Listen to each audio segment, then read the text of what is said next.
Welcome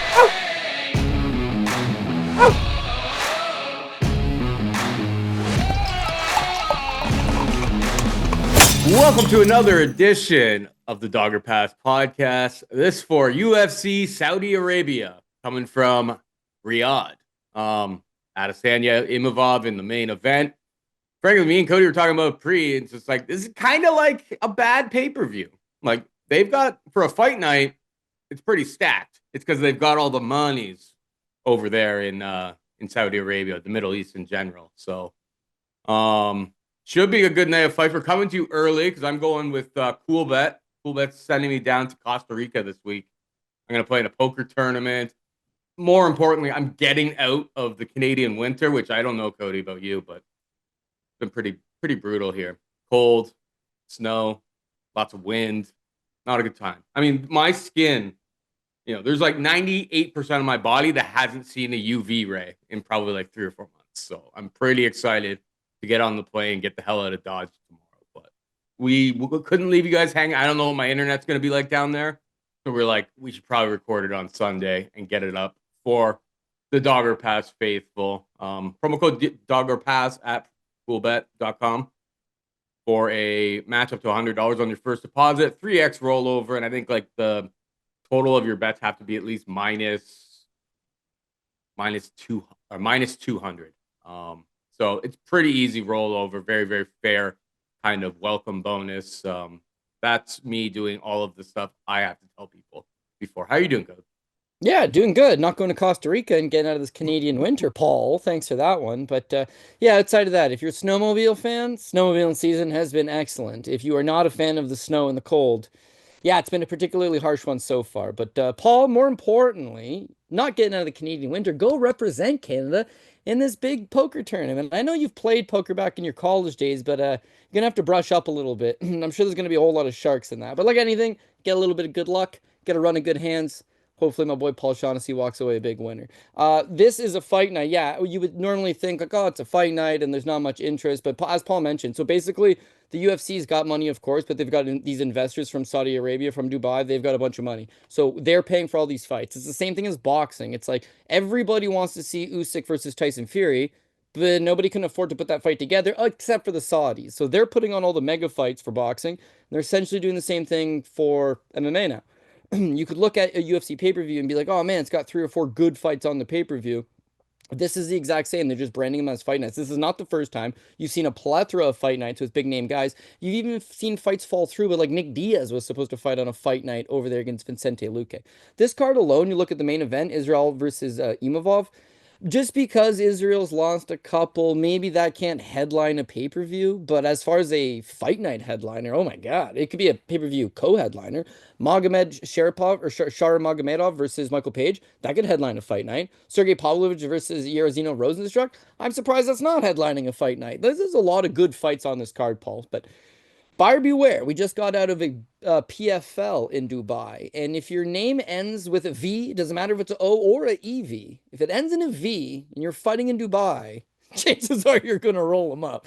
So, yeah, there's a lot of options on this card, and I'm thinking it probably will be a similar outcome.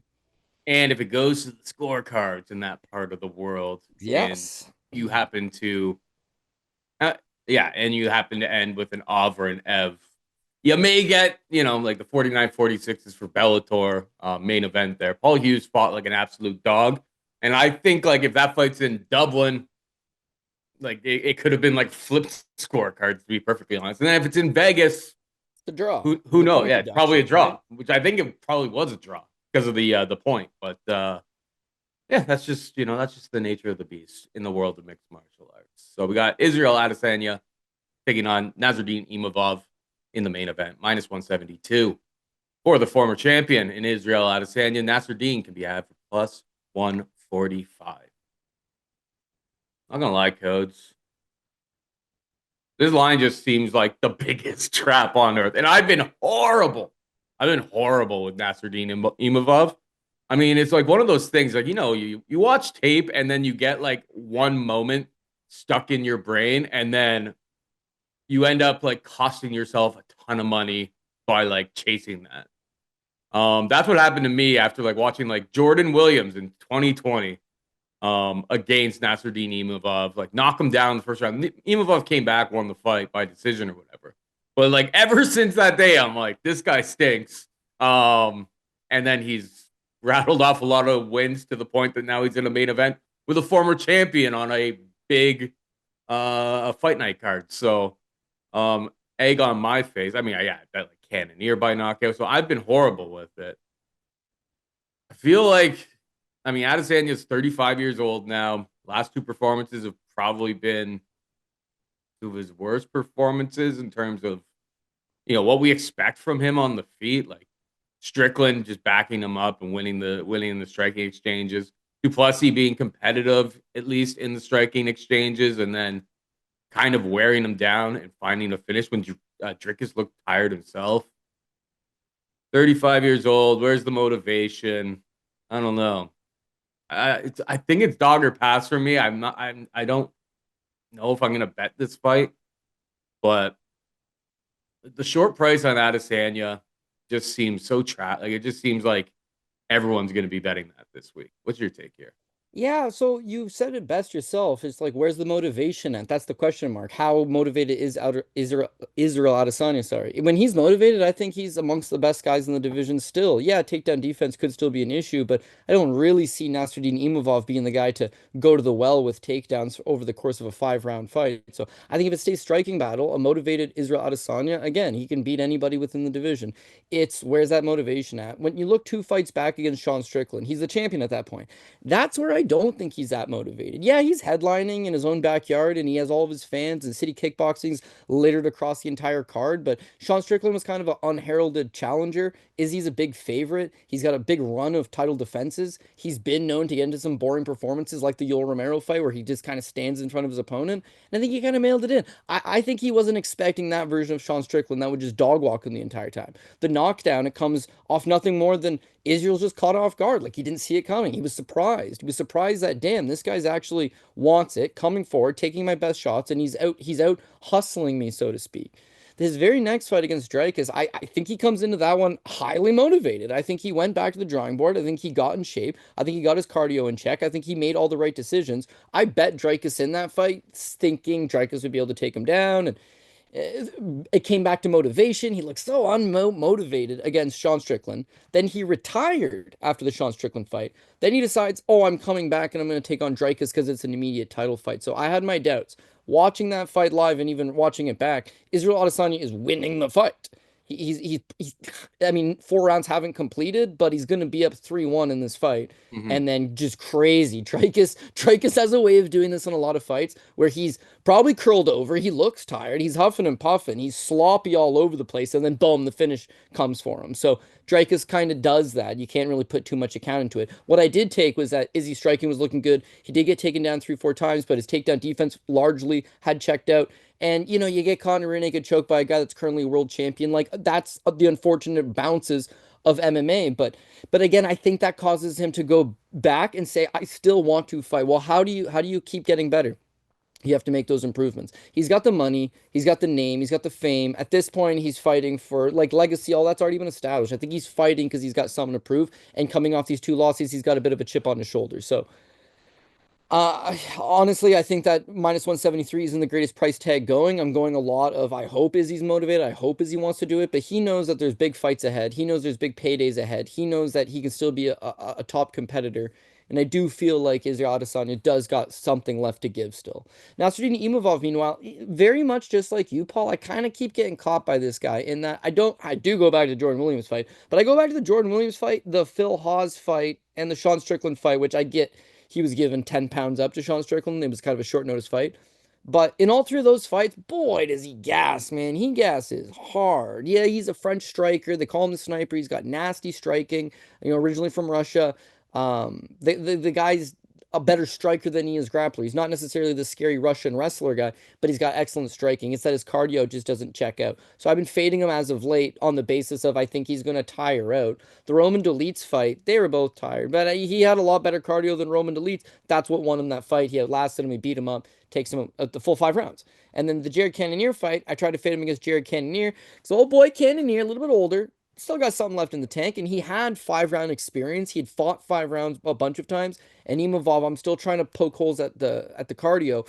Well, fourth round of that fight, Jared Cannonier's tired. Imavov's still throwing, and he ends up getting the knockout. I can't say he looked that good until the knockout, to be honest, Paul. He's losing a lot of striking exchanges to Cannonier. I would expect him to lose a lot of these striking exchanges to Israel Adesanya. But the difference being that one guy tired, and I'm really hoping that that back class, that championship mentality, that hopefully Izzy is able to hopefully just fight a good fourth and a good fifth. And then the Brandon Allen fight, it's like, okay, well, Brandon Allen's a much better grappler than him, so he'll be able to take him down. And again, Imavov shows two things: much improved takedown defense and overall grappling, but again, his cardio. He outlasted Brandon Allen. He outlasted Jared Cannonier. He outlasted Roman Dolidze. That was the biggest flaw in his game, is he gasses out and then he gets real sloppy like, and then either not necessarily gets finished, but all of a sudden his game starts to go out the window. If he's really checked out all of his cardio boxes, he's a good striker. He's able to push a pace. He throws high volume. He's got decent power. He's got good durability. He's going to be a problem for anybody. So you got striker versus striker in this matchup. It's going to be close. It's going to be competitive. I don't love the money line for Israel Adesanya, but if it ends up just being striker versus striker, I feel like I got the more refined guy. If it ends up being Imavov wants to wrestle, because he's wrestled a little bit You his can last mix them in. couple, he You can can mix mix them them in. in. He took down Chris Curtis 3 times. That's no easy feat. He took down Joaquin Buckley. Like, he can mix in the takedowns. It's certainly possible, but I would feel like Izzy's, he can get taken down by the best guys. Imavov's just someone that could mix it in. I don't necessarily think that that's the path of victory for him. Last but not least, Paul and I broke down an Aries FC show from France like 2 weeks ago. And one of our discussions on that was like, this Aries show, it's their promotion simply tailored for MMA Fight Factory Paris in France. Hmm. UFC Fight Pass drops them because they're like, we want nothing to do with these guys anymore. Apparently, they're mad at Fernan Lopez, the head coach. The gym then proceeds to go 1-6 on their own show.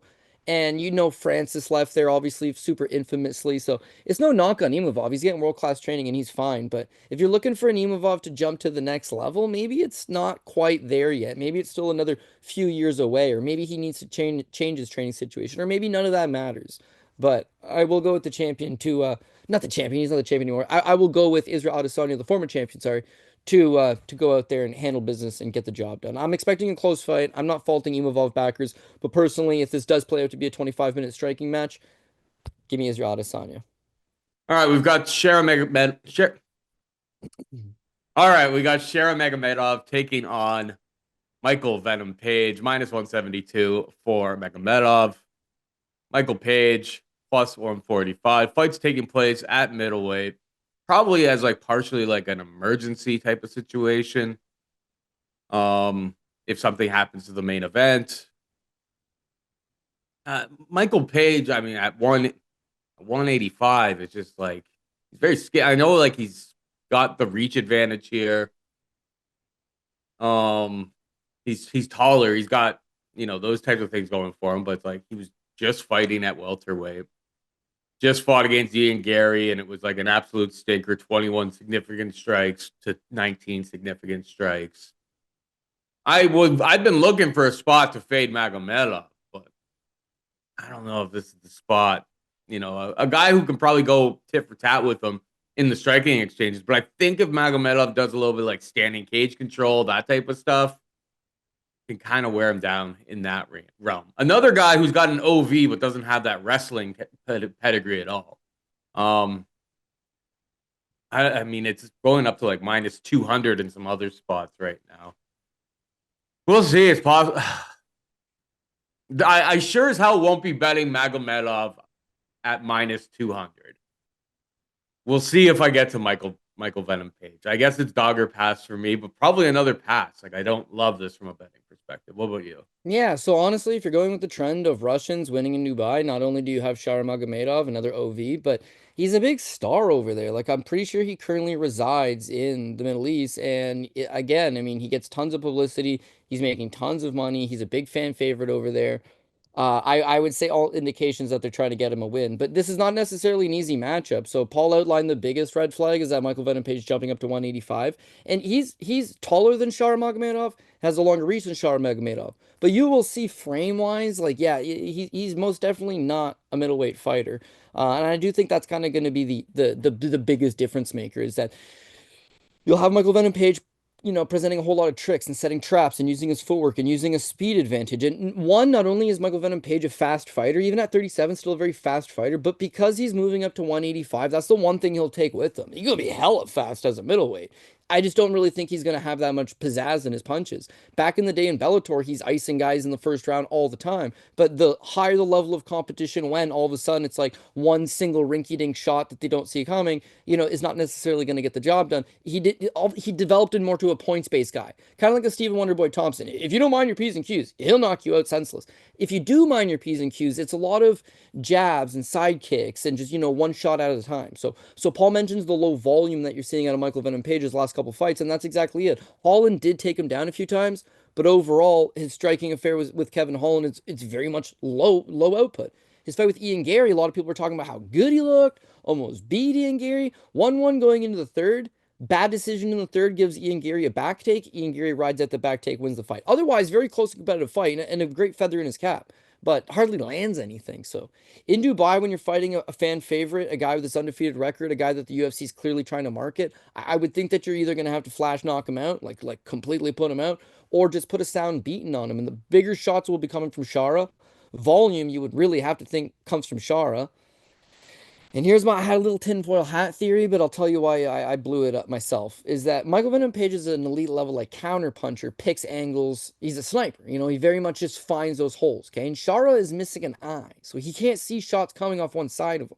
So being that he's moving up to middleweight, yeah, that's not great, but he's going to be way faster. If he could use that speed advantage, in addition to the fact that he can just work off the blind spot of Shara, then those one single shots, those one single big jab, and look at, he's got a big reach advantage in this fight still. It's not like he's going to be, a tiny guy in there. He's got the length. He just doesn't necessarily have that, muscular stature. But if you can use that speed, use that length, stay to the outside, move to the blind spot, and just constantly hit him off that, he's going to frustrate him. He's going to cause this guy to be like, fight me, point in the center of the ring, Max Holloway style, fight me. Those guys want to fight. Those guys want to stand in a little tiny circle and fight. They don't want someone who's backing up on the outside, constantly making them move, constantly making them work. Shara's last fight versus Petrosian, right? Armani Petrosian, Armin Petrosian. He's getting beat up. I wouldn't say beat up, but he's definitely loses the first round. He's getting outworked. By the numbers, he's getting outstruck. And then Petrosian kind of half gasses, plus just the power. Oh my God. The power from Shara eventually just breaks on through to him. That's a quality win, knocking out Petrosian, someone who I rate. The double spinning back fist. Yeah, and there's a setup on it. It's like Michael Page is a tricky guy, but like Shara is a tricky guy. Like he might not see some of these setups. He might understand some of these setups. And the OV and the fan favorite and the undefeated and the guy that's a lot bigger. And finally, I'll tell you what finally was like. I'm going Shara. Don't have him on the first two lines necessarily, but I'm going Shara. Is that Michael Page? Badass, right? But Michael Page did briefly. He leaves Bellator and he loses to Logan Storley on a split decision, right? He leaves Bellator very briefly to take a bare knuckle boxing match with Mike Perry, right? Now, yeah, he can't kick, but he did the same shit he does MMA, wide stance, one punch. Perry moves straight on a straight line, okay? He's a 170 fighter. He has very little technique. He's a brawler. And just being able to brawl eventually, Michael Page is just, he can't move out of the way. Some of them break on through. Now all of a sudden the 6 jabs he hit you with, completely nullified by that big hammer of a right hand you cracked him with. So eventually he ends up just falling behind on Mike Perry and loses a majority decision to him, bails on that and comes back here. Magomedov's got infinitely better technique than Mike Perry. He's way bigger than Mike Perry, even though a good point fight style guy like Michael Venom Page with the speed, with the high ring IQ, let's say, and the striking, because that guy could pose a lot of problems, that's fine. But it's just going to eventually break out into a old-fashioned Saturday night fist fight. Saturday morning fist fight if you're watching an Eastern time zone. And then when it breaks out into a greasy fist fight, I feel like bigger shots from Magomedov. Like you said, maybe you can use a little bit of cage control. Maybe he can press him up against the cage, land some elbows, land some knees. But the biggest thing is that the 3 judges sitting cage side should be looking for the more damaging blows than this sneaky little outside cage work, and then eventually give it to Magomedov. If he doesn't outright get a finish, finishing Michael Page is not the easiest thing. So, maybe Magomedov hits him with some crazy technique you've never seen before, because we have seen that. But, more than likely, I just think the bigger shots end up outweighing the more volume coming from the other side, and the judges give it away. Petrosian's got nasty leg kicks. Michael Page really doesn't. He's got good kicks to the body, to the head, but he's not going to slow down that forward momentum. So at some point, Shara breaks on through. I would rather this fight not be on the card and it be, well, sorry, it's not a 5 round co-main event, right? I don't think so. No. Yeah, I would rather see this headline a fight night or co-main event a pay-per-view or something because I'd love to see it in a 5 rounder. But as a 3 rounder, I think Shara just again lands the bigger shot. So that's the pick for me. And I think there's a very, very good there's a good chance that this fight just turned into being absolute crap. Like it could be really good if they these guys just go YOLO, let's put on a show. But there's also a world where they're both so hesitant, stay to the outside, and nothing really lands, and it's super boring. I don't know. It could be interesting. We'll see. We got heavyweights in the next one. Sergei Pavlovich taking on Jairzinho Rozenstruik. The Pav is minus 270, as high as minus 300 in some spots now. Rozenstruik plus 220. These markets are moving a lot faster on a Sunday morning record here than usually when we do the show on Wednesdays. But where are you at on this one, Cody? Yeah, well, so Pavlovich is a big favorite. It's tough simply because he is a heavyweight first and foremost. Heavyweight fights when you got a minus 300, you're never going to feel great about it. But in the same breath, it's that he loses to Overeem in the first round. Then he beats Golm, Maurice Green, Shamil Abdurakhimov, Derek Lewis, Tai Tuivasa, and Curtis Blades all in the first round. Then he loses to Tom Aspinall in the first round. So effectively, he has 8 or 9 fights with the UFC. All of them are done in the first round. All of his wins, he's won the first round. His 2 losses to that point, also in the first round. So he's a 1 round guy. So then against Alexander Volkov, I don't remember if you faded him. I'm pretty sure you faded him. I 100% faded him. Just kind I of played going. both. Yeah, just you play Volkov too. Yeah, exactly. On the basis of Volkov's an elite level striker with tons of experience, and if you finish him in the first round, great. But how many guys have done that? Not an easy feat. If you don't finish him in the first round, that's where Pavlovich is going to become a bit of an unknown because we haven't seen it. And so the first round, he's super tentative. It's like he realizes from getting chin checked from Tom Aspinall or I don't think cardio is an issue for him as much as his style is predicated on smash you in the first round or himself get caught. That maybe it was in the back of his mind that oh man, I really went berserk against Aspinall, got caught. He actually stung Tom with a decent shot standing, and then boom, Tom just hits him with a flush counter that drops him. Who knows what it was, but in the Volkov fight, we looked like geniuses, but it was mostly just Pavlovich just looked super flat. He wasn't really looking to engage. He just waited there. Both guys had trained together. Pavlovich was super butthurt going into the fight about how I can't believe you signed the contract, bro. I can't believe you signed the contract. Volkov's like, oh man, they told me you signed the contract, so I signed it, but who cares? Let's just fight. But maybe that's why he didn't pull the trigger. Maybe he was out of shape. Maybe it was in the back of his mind. He just got knocked out. I don't know, but yeah, he just didn't fight the way he normally fights. And so coming into this fight, he's still young, especially by heavyweight standards. The guy's a good athlete. He actually does come from a wrestling base. You just never see him use it. He prefers to just absolutely throttle opponents. And when it works, great. But when it doesn't, it kind of leaves your bankroll a little bit sour. And I just don't want to fall into a position like that. Jairzinho Rozenstruik has been knocked out twice in the first round before. He got knocked out by Volkov. Alexander, yeah, Volkov, and then you're gonna give him a pass on the Francis Ngannou fight. But everyone remembers the Francis one, 22nd knockout, where 17 punches miss, and then one of them just grazes him on the lips, Yeah, and it's Pav could do that. Pav can do that. That's what Pav does, is that he'll Mm. throw punches in bunches. He'll explode really quick. He'll try to get to the target. Pav went 15 full minutes with Alexander Volkov. Jairzinho Rozenstruik got knocked down in the first round. Rozenstruik's had a run of, Chris Daukaus no longer with the promotion. Shamil Gaziev, we'll talk about him later, but, pretty well fraudulent fighter. Tai Tuivasa also released from the promotion and just really bad the last bit of his run. So he is able to go out there and pick up wins depending on the level of competition, but, somewhat I just struggle to think that Pavlovich doesn't either take him down or just clip him with something. He's live to just put this away. If you're an under better, take the under. I myself do not bet unders. I can't get behind them. So even though I see a lot of violence transpiring in this fight, Pavlovich looked gun shy his last fight. Rozenstruik had plenty of fights where he's super gun shy and stands there. So it could actually be a stinker or it could be done in 30 seconds. It's a huge swing, but a minus 300 price tag for something that could be a huge heavyweight swing, BKFC this past weekend. We were all in on that Joey Dwochko, right? And it was the first 2 rounds, and then he quits in the third, right? Oh man, he went off as minus 1,800 favorite, and he lost in the third. And then we're all in on Big Ben Rothwell, who's like a plus 210, and he flatlines this guy in 30 seconds, right? That's heavyweight fighting. Expect So the what? unexpected. So why not take the dog? Why not take the dog? Why not take the dog? Because Pavlovich doesn't have an OV at the end of his name, but he's a Russian in Dubai. He's coming off a win. I think his confidence would start to get restored a little bit. Sorry, not coming off a win. Yeah, I don't know. Honestly, why not take the dog? You make a good point, Paul. I think I'll take Jairzinho Rozenstruik. Yeah, but he'd be the PRP pick. It could switch, it could switch, but you're absolutely not wrong. And I got to start trusting my gut a little bit more. So why not? If you're chasing value, Rozenstruik's the play, but my brain's telling me Pavlovich is just not a good bet at minus 300, but probably still wins the fight. so. Yeah, like both of their most recent fights are kind of strange, right? Like you have Rozenstruik, he has goes to decision with Tai Tuivasa. But things I do take away from that is that 91 significant strikes landed over the course of 3 rounds. And yeah, it was 19 in round one, 36 and 36. So 36 in round two, 36 in round three. So it's like if this fight does get extended, at least in a 3 round fight, particularly, Rozenstruik's showed that he can hang around. I mean, we've seen him before. Alistair Um, Overeem. yeah, the Overeem fight where it's like he's getting his ass kicked. It's the fifth round, dude. It's the It was fifth a round, fifth and he just round, blows his and head it's just off. like he's doing nothing. Again, he's minutes away from losing that fight, and Seconds. seconds away. And then yeah, he's got that power deep into fights.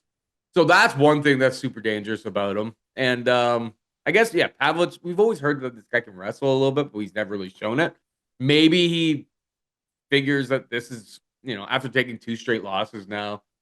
The Volkov fights, like he came out, yeah, looking really, really solid with the his power. He's explosive, of course, dangerous, but if he doesn't get you out of there early, it starts to fall off a cliff. At least with Rozenstruik, we got big dog price on him. We know that like he actually in his last fight ramped up the volume and pace in the following 2 rounds, and that number keeps growing. So it's like yeah, don't necessarily jump on a 220 right now because I see other places have moved to minus 305 plus 255.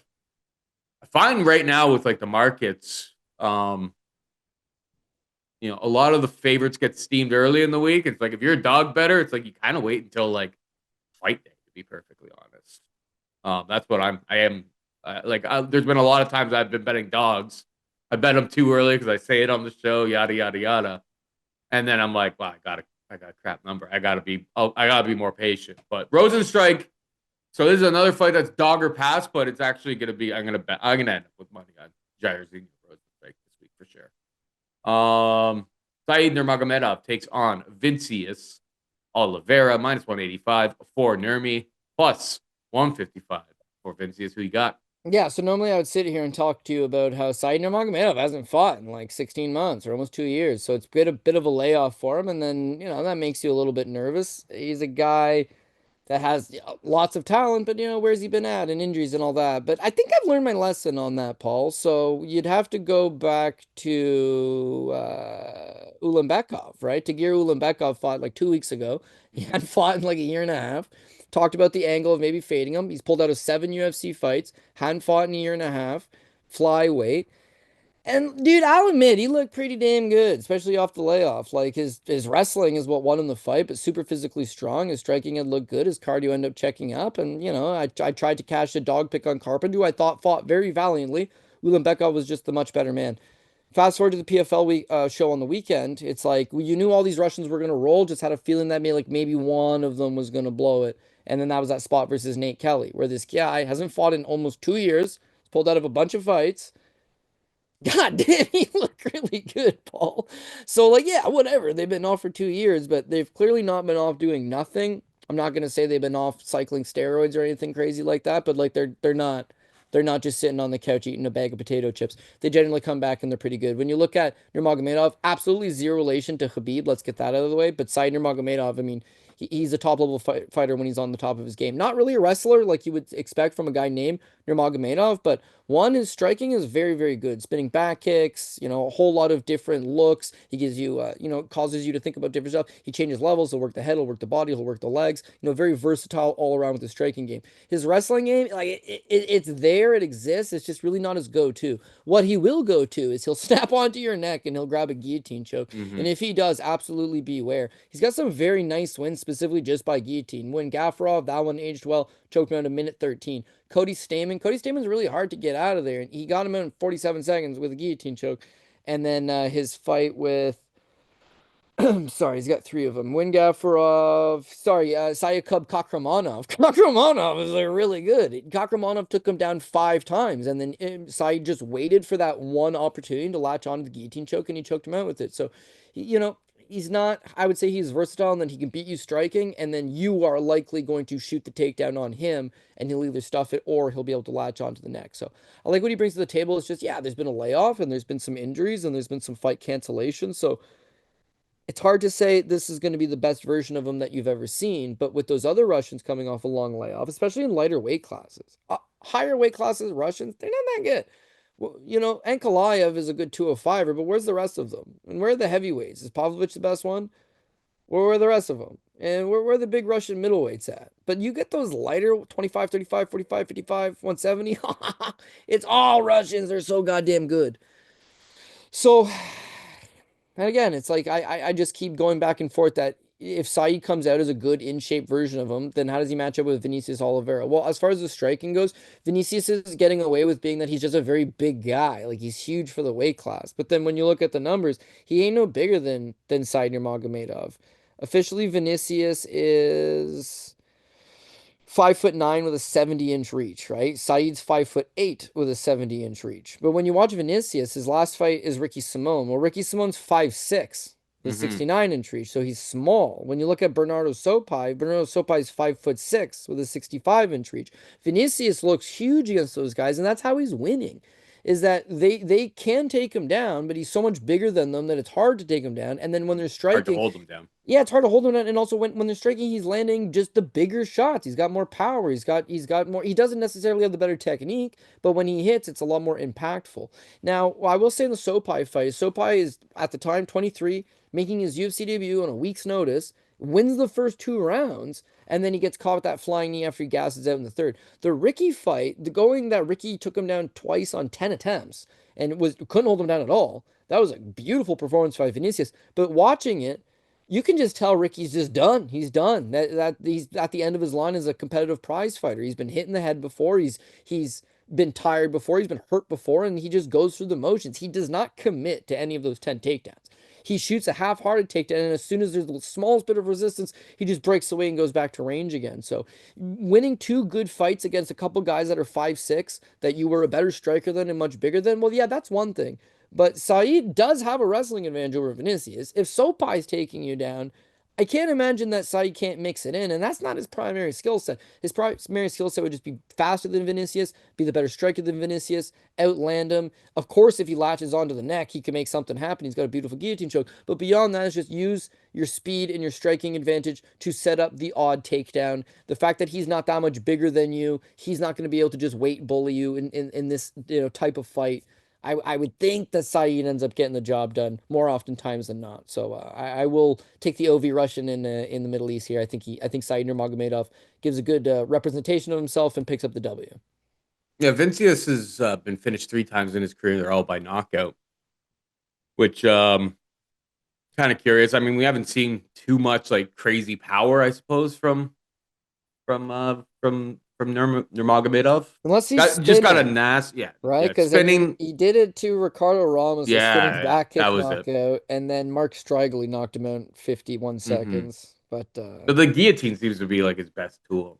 I don't know. I'm gonna be curious. I'm picking Nurmagomedov as well here. But you make some good points about like the size. Like Saeed's only an inch shorter this time, as opposed to like the other 2 opponents that Oliveira had, and like the reach is pretty comparable too. So it's like, Vinicius isn't going to have his usual advantages at least in his last 2 UFC fights, where he's looked great. He's looked like, this guy could really come together. Now he's going over to a part of the world where frankly, he's the B side, and everyone's cheering against him. Yeah, tough spot for Vinicius Oliveira. I'll Yeah. be interested when these props open up to see like if like an inside the distance, um, Yeah, it could be. I like what you like said with the knockout A or side stuff. though. Like I'm kind of tossed up because of like three knockouts on Vinicius's record, but he's never been subbed. But I think the submission is the most dangerous thing. So like Nurmagomedov inside the distance because like based on what the total is set at, which is it's plus money to the under 2.5 rounds. I feel like that could be pretty juicy. So, Yeah, um, yeah. On your point about the A side, I like it because Saeed's only two UFC losses. He lost to Ronnie Barcelos. He outstruck Barcelos 55-42, yeah, but the judges didn't agree. The loss to Jonathan Martinez was way more egregious. He outstruck Jamar 47-38, took Jamar down three times, and had two credited submission attempts. And yeah, he lost a unit. It wasn't even a split. He lost a unanimous decision. Both those fights taking place in the US of A. yeah. So give him a little bit of a favorable rub over there. Listen, even in the two fights he's lost, close decisions, and I admit, if you watch the fights back, they were actually very, very close fights. So he's outstriking his opponent. So in this spot here, for Vinicius to win, he'd have to either just completely take him out of there, which would be very, very difficult, or somehow impress the judges, who are going to be way less impressed than you normally get. So we're on the same page there, Paul. And Saeed's never been knocked down, at least in his UFC career. Never been knocked out in his entire career. So feel like the knockout is probably Vinicius's best path to victory, and the durability on Saeed has always been very, very dependable. So I think it's a tough matchup for Vinicius Oliveira, to be perfectly honest. Small story, we'll move on. All Vinicius right. Oliveira. Vinicius Oliveira's head coach is this 46-year-old named Edilson Lopez, who Paul bet on as a plus 1,000 underdog. 6 plus 1,600, actually, Cody. He's 46 years old, and was it plus 1,400? He went off at plus It was plus 1,600. 11 when I bet it on our Yeah. Patreon show. Yeah, Paul put Um, $100 on him straight up at that and then price, I and then he put posted another like another four two more hundred and bets. fifty Yeah. dollars at 16 to 1. It was, 16-1, and it was yeah, I a won like five round 40 title forty three fight. hundred US dollars on that fight. 5 round title fight, and the guy won a It was so ugly. 49-46 and a 50-45. Oh, Yeah, it was a shitty fight. they It was did a a shitty fight. split, but like that's because it was in Vancouver, and Jag Buller is from like is the local guy. So I Yeah. mean, anybody. I mean, I was obviously biased, but it's like if you were watching that fight, it's like there's no like it's a straight up robbery if Edison the Goat Lopez doesn't get this nod, and he did. Oh, I mean, he did. regional He did. heavyweights plus 1,600. You don't see that in the UFC anymore. Why? Because they're too sharp. They're not so sharp. Not so Well, sharp. I'm learning Paul. over in the regional scene. Yeah, and the biggest upsets it appears for the entire weekend is Edison Lopez, right? Who is Vinicius's head coach. He cashes at plus 1,600. The Panda Bear Steve Banks cashed in the BKFC. He was plus 900, and Ben Rothwell cashed. Big underdogs, All Cap. all greasy heavyweights. So yeah, and that makes me feel even better about my Jairzinho Rozenstruik selection, Paul. But yeah, we'll move on. We got Muhammad Naimov taking on Kaan Ofli, minus 238 for Naimov, plus 200 for Ofli. Your thoughts? Yeah, so on one hand, awfully, when you watch regional tape on him, he really doesn't look that bad. He's on the Ultimate Fighter. Seems like he's okay. Not someone I see breaking into the top 15 of the division, but maybe someone that's able to hold down a bit of a roster spot. Don't know where his ceiling's at, but again, I mean, he's got some okay striking. He seems like an okay enough athlete, moves well. There's just no real big X factor to his game. He makes it to the finals of the Ultimate Fighter, and when you look at the guy he's fighting, Maron Santos, he's very impressive. Good regional show career, looked really good on the Ultimate Fighter. We load up on Maron Santos, and Santos goes out there, just doubles him up in the significant strike count. I think triples him up in the significant strike count, knocks him out about 3.5 minutes into the first round. I like that Ofli was pressuring forward. He just looks like he's limited. He just looked, average run of the mill type guy. Naimov, meanwhile, being one of these Tajik fighters, is that he goes hard for it. He's very, very physically strong. He's got wrestling, he's got striking, but a lot of it's not necessarily technique as much as he can, outpower you or outmuscle you. Just use strength to overcome certain spots. I will admit, at his worst, like you saw him on Dana White's Contender Series, he fought a guy named Colin Anglin. Anglin got a contract, lost 2 fights in the UFC, got cut, lost like 3 fights on the regional scene. I'm pretty sure he's like 8-5 now and retired. So that one certainly did not age well. But beyond that, he took an absolute nobody. He got outstruck, he got taken down. It's a real bad look, doesn't get a contract. comes back, and then since he's come back, Jamie Malarkey, nice win. Nathaniel Wood, nice win. In all these fights, right? The Malarkey fight, he's losing the fight. He loses the first round. He's losing the second round, and then detonates an atomic bomb off Malarkey's chin, puts him away. Damn. Comeback win, solid. The second one against Nathaniel Wood. Nathaniel Wood moves up from 135 to 145. And I mean, Naimov pulls out every trick in the book. He finger blasts him in the eye. He grabs his shorts. He grabs the cage. Like, as much cheating as you could possibly do in a fight without them taking a point is what he does. He damn near gets finished with a minute left in the fight. He gets mounted, beat up for 30 seconds, round ends. He won the first two, so he ends up taking a win over Nathaniel Wood. And Nathaniel Wood's a good fighter, so that's a solid win. But like, man, he's cheating the whole time. Then he fights Eric Silva, who promptly breaks his own ankle 48 seconds into the first round. And just like that, he's on a 3-fight winning streak. The first one he's losing, and he gets a comeback knockout. The second one, he cheats a whole bunch. Had he lost a point, he loses the fight, or it's a draw at very least, sorry.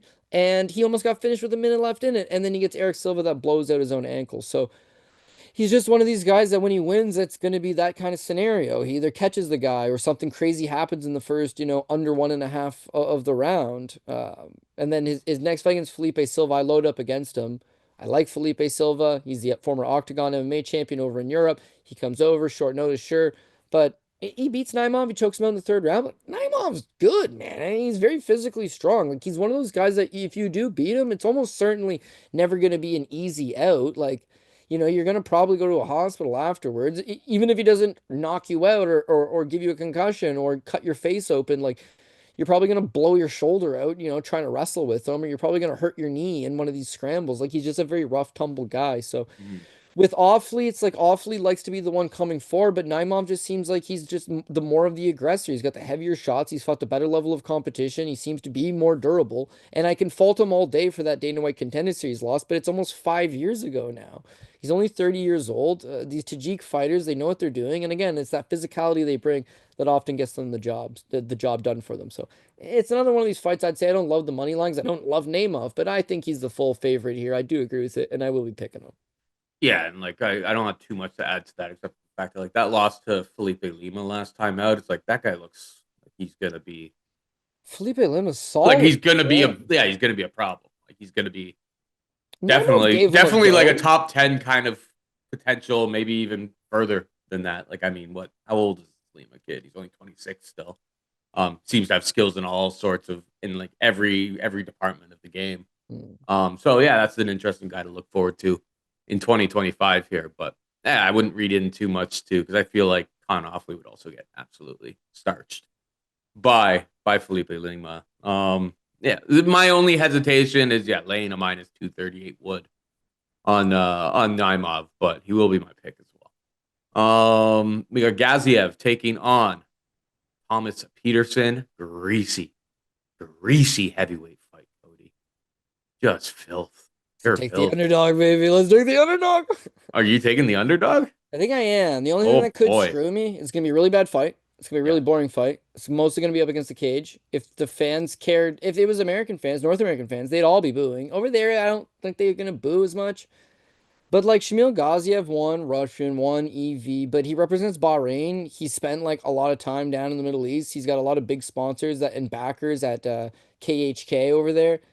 The fix could be in for Gaziev, but if this fight takes in Las Vegas, I think Petersen wins. And for the reason that I think Petersen's a better fighter and wins the fight, I will, in fact, actually take Thomas Petersen. First of all, let's talk about why Gaziev sucks, right? This guy's bad. So first, he's really bad, man. I agree. He's 34, which is not old by heavyweight standards, but for a guy that's just like seen as he just broke in as a prospect, not going to happen. Then you look at this entire run of heavyweight Russians, light heavyweight Russians, middleweight, not quite as bad, but the big guys. They're almost never good. That Gadzhigulov bum, he got cut. He's 1-1 in the UFC. They just cut his ass like 2 days ago. They're like, we're out of this. Well, he got taken down 5 times by Bruno Lopez. It's like you can't be that bad of a wrestler if you got an OV, my friend. Like, that's just how it is. Gaziev's from Dagestan. He's a heavyweight Dagestani wrestling champion. He's got everything that you would love. And Ali Isaev, PFL signed him. He was like a 6-time champion. He's no good. Don't know what it is. I have no idea what it is. Anyways, in the case of Gaziev, as you look at his entire run, bunch of amateur fights, Turns pro, mostly just 0-0 guys, 0-0 guys, 0-0 guys. Aries FC brings him in this Kirill Karlov. He wins a split decision. You can watch that one back on Fight Pass, and it's like once his wrestling doesn't work in the first round, he's got very limited gas tank. He's got bad cardio, bad striking, very lumbering, non-athletic guy. He's probably just the biggest guy in the room. That's why he got to the levels that he got to, but super unimpressive. When he does win, it's very quickly. That's his win condition, seems to be finish you in the first round. So I would all be fading this guy depending on the right opponent. We got that right opponent in Jairzinho Rozenstruik, another guy looks like we'll be rolling with again. Jairzinho Rozenstruik's an underdog in this fight, the 5-round fight. And Gaziev, his biggest career win is Martin Budai. And Jairzinho Rozenstruik's knocked out Alistair over him. He's fought in multiple champions in the division. He's got all the experience in the world. So that's why we went with Rozenstruik. But it was also Gaziev looks like a fraudulent wrestler. Like if he doesn't get the takedown early, he's got no plan B. And his wrestling, it don't even look that good. So against Rozenstruik, he did get a takedown in the first round, but he Yeah. failed to do anything with it. And the longer this thing goes, he's got no plan B. He just tries to spam hold you up against the cage. When he tires, Rozenstruik, we talked about having pretty deep cardio, like he can finish later in the rounds. And once Gaziev tires, he's a sit and duck. And once he's a sit and duck against a power puncher like Jairzinho, he just tumbles over to the ground. But it's just like an ultra non-impressive performance. UFC brings him back against Dante Mays, and just keep in mind that this is a perfect tailor-made fight for him. Dante Mays is a boxer. He's very tall. All he's got is a jab. He's not a power puncher. He's just like a flimsy jab, 1-2 from the outside. And he's got awful wrestling and awful overall grappling skills. And so this is a perfectly tailor-made matchup for him. And yeah, sure he wins, but it wasn't like it was a runaway easy performance, and it wasn't like he really did anything that wowed you. A 34, it doesn't mean he's old. I'm not getting at the he's old because it's heavyweight. I'm getting at his skills are not going to marginally improve from fight to fight. So what you're seeing is what you're going to get. Thomas Petersen, meanwhile, it's like right off the hop, it's like, okay, well, is he going to be able to stuff Gaziev's takedowns? It's like, yeah, likely. I mean, he's the 2017 junior college national champion out of Iowa Central Community College, right? So he wins a national championship for junior college. So what? The JUCO champion every year transfers to a D1 program the next year. Winning a national championship at any level in wrestling is absolutely a testament of you being good at it and being good at something. But Petersen wins it as a senior. So instead of transferring to a D1 school, he wins it in 2017 and he takes his first amateur fight like 6 months later in 2018. As an amateur, he's solid. He goes a perfect 5-0, turns pro. As a pro, he went 8-1 and won the LFA title, right? Only lost to Waldo Cortez Acosta. He started well in that fight. He tired. Cortez Acosta currently holding down a roster spot in the UFC, so it's not a bad loss. It's an LFA title fight. So, it was a 5-round fight. And unfortunately, he gassed partway through the third round, but that's his first loss. That's good for a young guy. We're talking about Gaziev being young. Peterson's really young, man. He's 29. He's 29 and he only picked up MMA 5, 6 years ago. So he's good. This is a guy you're going to see make improvements from fight to fight. His striking will continue to get better. His overall cage control will get better. His wrestling it will also get better. But again, booked for 5-round fights, has fought in a decent level of competition, can wrestle, all good stuff. He draws Chandler Cole on his Contender Series fight. Chandler Cole, also a college wrestler. And he smokes Cole. He takes him down a couple times, beats him up on the ground. Not the most impressive thing in the world because Chandler Cole's really not all that good, but it was like a wrestler taking on a wrestler. Where is it exactly? Okay. Yeah, it's basically wrestler versus wrestler. His very next fight, he rolls in from that, and again, it's like he can use his wrestling against Jamal Pogues. He takes him down, but then he starts to struggle beyond that. It's like he can't constantly take him down. It's his UFC debut, bright lights, octagon jitters, still only 28 at the time. You can write a bunch of excuses for him, but it's just like his own wrestling didn't quite materialize, and Pogues is a better all-around fighter, more seasoned. Then his fight with Muhammad Usman. So Muhammad Usman, brother of Kamaru Usman. Kamaru Usman was a standout wrestler, national champion, D3, I believe. Uh, Muhammad never wrestled in college, but what happened with him is he wrestled in high school. He won a state championship in Texas, and then he got recruited to play football. So he never wrestled in college. He played football in college. Now he switched over to MMA. The guy can wrestle. Again, he did have a Texas State wrestling championship under his belt, and his brother's Kamaru. His training camps are, a lot of wrestling heavy. He doesn't actively try to wrestle, but taking the guy down is no easy task. And Petersen took him down twice, stuffed the lone takedown attempt for Muhammad Usman. So against Gaziev, a guy that's a worse athlete than Usman, who's wrestling is his really only good character trait, and I think Petersen could largely nullify that off of him. Then you got a striking battle, whereas Gaziev's a shit striker, and I can't say Petersen's really all that good himself, but he's got more volume and he's got better cardio. So expect the first round Gaziev to land, maybe a couple power shots, Gaziev to shoot in a couple takedowns, maybe Gaziev even gets a takedown. But if Petersen could just work his way back up and cause all of that to be just wasted energy for Gaziev, second round be a lot closer, third round Petersen should take over. I'm taking dog or pass, just pass altogether, or take the dog. I'm taking the dog, heavyweight angle. Why not take the dog? The one thing that keeps biting me in the ass is it's probably just going to be a dull, close, boring fight. And with the Russian, by way of Bahrain, not get the favorable rub in Dubai like he probably does. But whatever. I'm chasing a plus 220 underdog on Petersen. You could do worse, right? So I will actually take another underdog there. Don't threaten me with a good time, Cody. Don't threaten me. I mean, dusty heavyweights, like I love fading dusty heavyweights and getting plus 300 tags on it. If I lose, I lose. Like, I mean, it's a plus 300 for a reason. Like, there's obviously always things built into it that, you're at home. He trains in Bahrain. He's obviously one of the guys that they've brought in under their state sponsored, whatever the hell's going on over there. But yeah, Petersen does have the stylistic skills to make this a problem.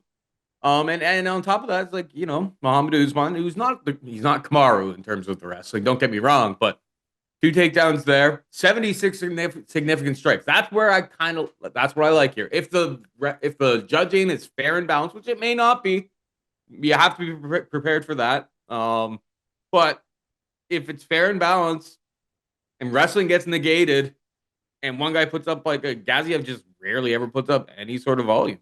None. 49 against Party Marty Budai. Basically nothing. 31 against Dante Mays his last time brutal. In a fight where he got his 2 takedowns. He just does nothing with them. And then the Jairzinho Rozenstruik, he got outstruck 127-22, which means Jairzinho hit him 125 times more. And it was like a no mass moment. Like, yeah, and he's just pushing him up against the cage, right? So I do think that's the same thing. He'll push up Pogues against the cage, or sorry, he'll push up Petersen against the cage. Peterson's just going to land some short shots. They get at distance. Petersen lands a few short shots. It'd probably be a clinch heavy fight, and if Petersen can reverse the table on Gaziev and take him down, Gaziev got nothing off his back. Like, he ain't getting up. He's made an entire career of fighting strikers and can't even always take them down. If Petersen can reverse the fortunes and score a takedown of his own, gets real greasy real fast. So that's what heavyweight is in a nutshell. But this one is 100% just like that. So sounds like you agree. I'm on board. I think Thomas Petersen can spring one here. All right. We got Terrance T-Rex McKinney taking on Damir Hadzovic. Minus 323. Moving to like minus 400 in some spots for Terrance McKinney. Plus 260 on our board, at least, for Hadzovic. Obviously, we're doing this on a Sunday. It's like the odds are moving a whole bunch. Like, even while we're doing the show, people are scratching that itch for UFC fights because they missed it. They missed it last night. But here's the thing. I know you don't like under 1.5 at juiced odds. Terrance McKinney has like 10 fights in the UFC. Never went over 1.5. Minus 225 to the under 1.5. That's the parlay piece of the week. I'm going to fill up my coffee. I'll be right back.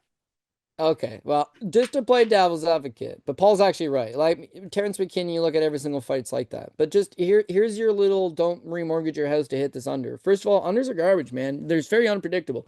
You see a guy that gets knocked out all the time, all of a sudden he takes a life, a career best beaten just to get that over. So everybody likes violence. You like watching violent fights, but there's nothing worse than seeing a guy get absolutely kicked. The ref could have stopped it 3 times, but he didn't. And then all of a sudden, your under's trashed, and it's a late second round stoppage. Like, who knows? But like anything, there's trends, right? If you were at a roulette table and then the roulette board it hit black 9 times in a row or 10 times in a row, does that mean that red's due? Yeah, probably. Does that mean it's going to happen? No, not necessarily. But nothing lasts forever. It's not going to be black forever. It's going to hit red at some point. It's not going to be red forever. It's going to hit black at some point. It's not going to be either of them at some point. It's going to hit that little green one that absolutely kills you. Goddamn. Unless you bet it, unless you got cojones. But bottom line with Terrance McKinney is every single fight is the same, right? If he wins, it's in the first round. If he loses, it also may be in the first round, but it may be early in the second.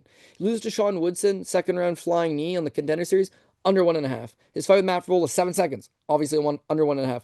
Ziam, 2 seconds 2 minutes and 11 seconds of the first round. It's an under. Him versus Drew Dober. He knocked down Dober. Dober got back up, knocked him down. It's an under. Eric Gonzalez, under. Ishmael Bonfim, under. Saeed Sadikov, under. Mike Breeden, under. Brendan Marat, under. Esteban Ribovic, under. And it's win and loss. Like, here's a guy that's knocked out Frivola in 7 seconds. 7 seconds. He also has a win over Brandon Marat in 20 seconds. A win over Mike Breeden in 1:25. But his losses, Ribovic took him out in 37 seconds. He's so unpredictable that everything Paul says about under 1.5, it 100% makes sense. Here's what's going to screw you. Here's what's going to screw you in this one is that Terrance McKinney's a bit of a basket case, right? And he's now had 1 fight in the Contender Series and 9 fights in the UFC. Of those 10 fights that he's had with the organization, he'd be sporting a 5-5 record. Pretty mediocre.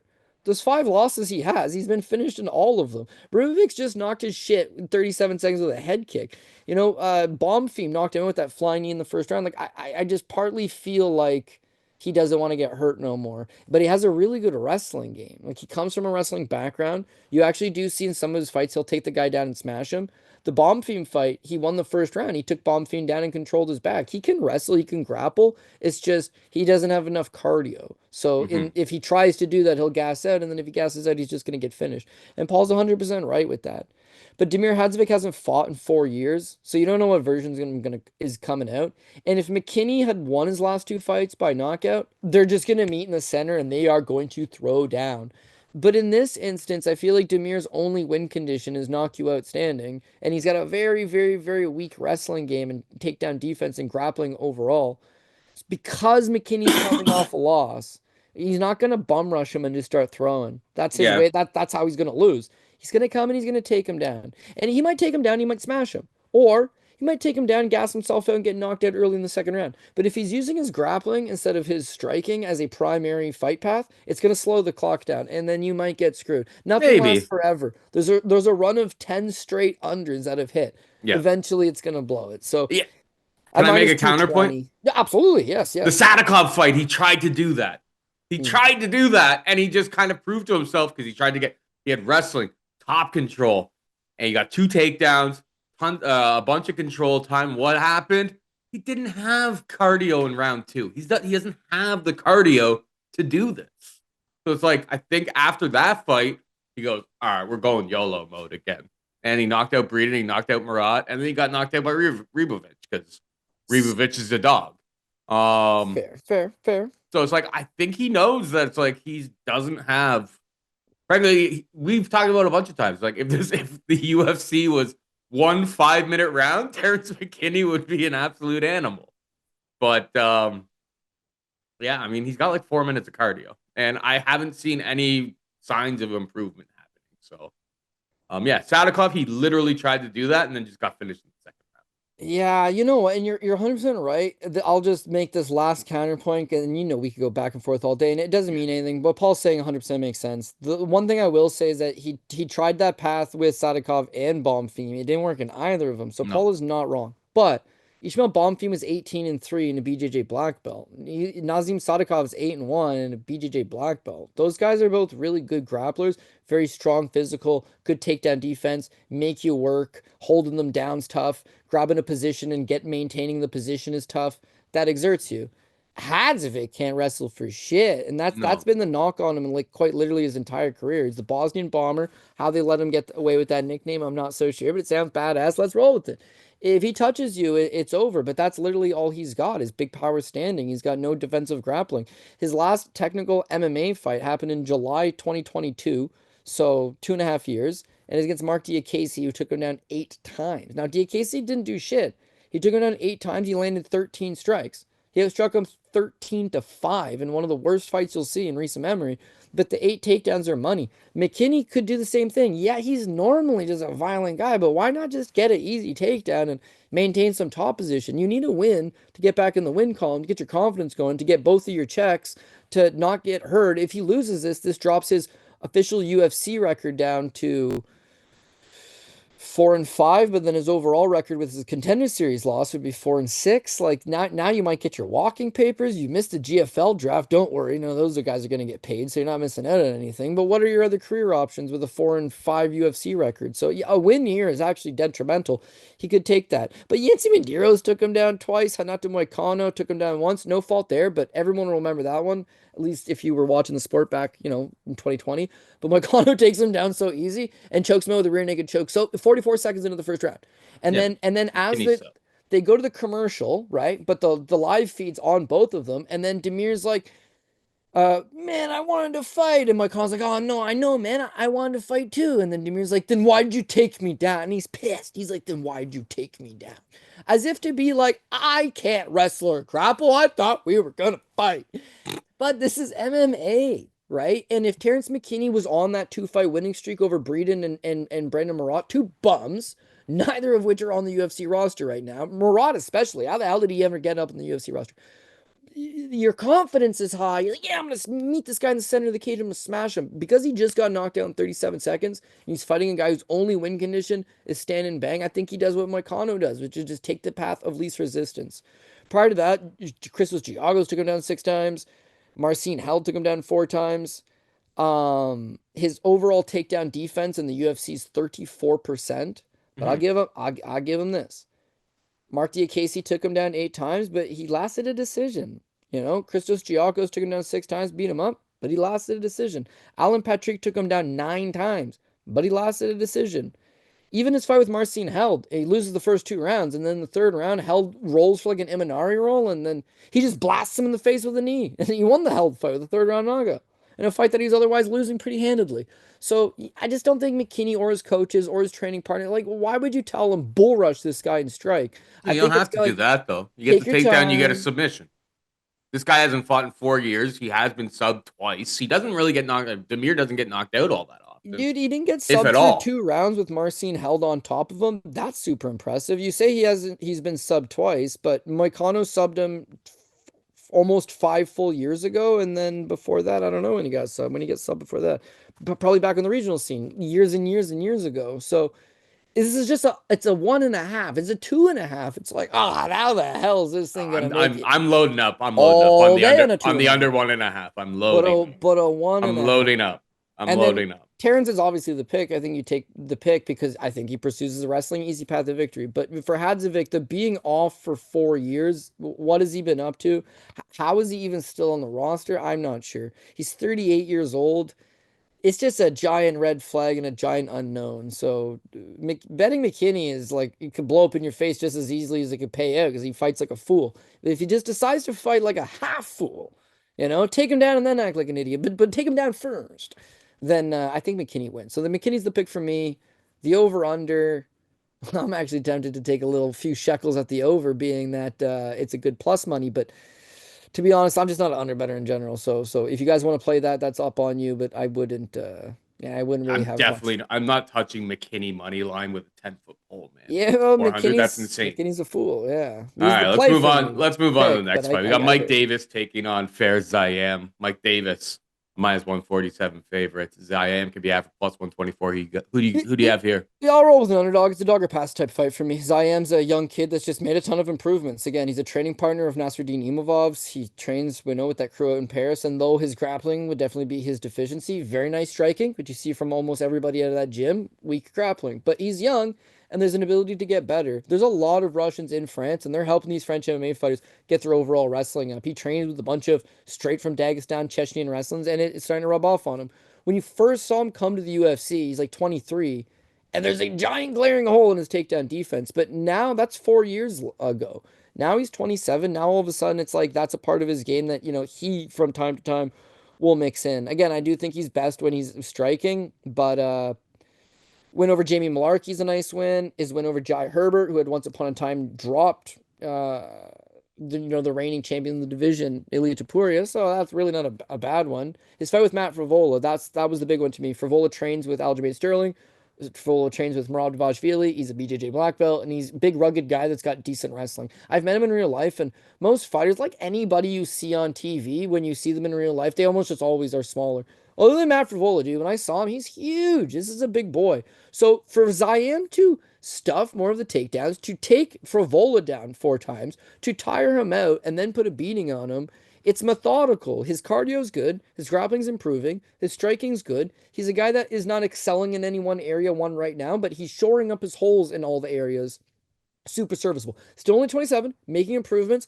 I can't say you can watch this guy's fight and then say the next fight, like, I don't see any improvements or I see regression. It's like he's getting better every single time out. Mike Davis, meanwhile, he falls into the category of what have you done for me lately? And Mike Davis has got all of the skills in the world, but he don't fight very often. Quietly, he's almost 34 years old now. Sorry, he's 33 years old. And he's just had a lot of injuries. He fought Sodiq Youssef in the greatest Dana White's Contender Series fight of all time on the very first season in 2018. Okay. So now we're coming up on 7 years since his Contender Series spot. He fought Gilbert Burns in a short notice UFC debut up a weight class. How badass was that? That's in 2019, right? It's 5 years ago. Since then, in the last 5 years, he's had 4 fights, and they're all wins. But Thomas Gifford, woof, never won a fight in the UFC, no longer on the roster. Mason Jones, I got a soft spot for Mason Jones, but for the record, he's no longer on the roster. Vyacheslav Borshev, he's probably just clinging on to a roster spot, and Atan Levy also clinging on to a roster spot. So you got 4 wins that, like, I'm not discrediting him. They're very fun fights, but he's not beating a quality opponent. He's got 4 fights in the last 5 years, and none of those guys have ever come close to being ranked in the top 50 at all. So this would be considered a step up fight for him.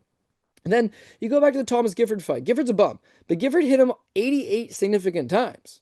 Damn. How the hell did that happen? Then his fight with Mason Jones. Mason Jones actually outlanded Mike Davis 117 to 108. So Jones has got you got someone like Mike Davis that's got good wrestling and good striking, but he's very hittable. All these guys are racking up big numbers on him. Borshev, he outstruck Borshev 65 to 63. 2 strike differential. 2.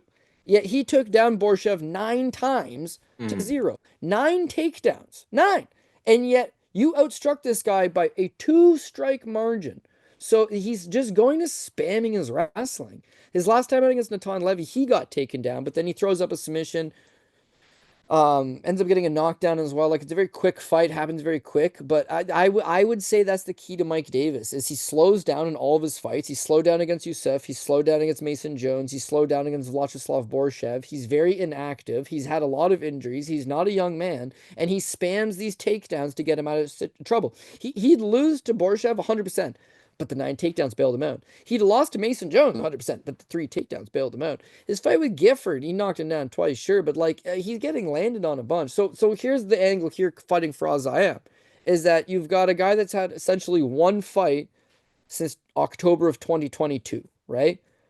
Faraz Ziam in that same span has had 5 fights. He's won 4 of them in the UFC. Cash as the underdog against Figlak, Cash as the underdog against Jai Herbert. Got a win over Claudio Puelles in a fight that he got taken down 7 times in that fight, but he did the damage. He did the work. And then his last fight against Frivola, I feel like that was a career best performance for him. So if I'm expecting to see an even better version of Ziam versus a version of Mike Davis that probably just the same version of Mike Davis we've been seeing, then yeah, it's going to be a good striking affair. They're both going to land. Mike Davis is going to try to sprinkle in the takedowns. That's his key to springing the decision victory. He's not finishing Ziam. He can decision him, but based on keeping the striking competitive and close, mixing in the takedowns. It's a fine path to victory.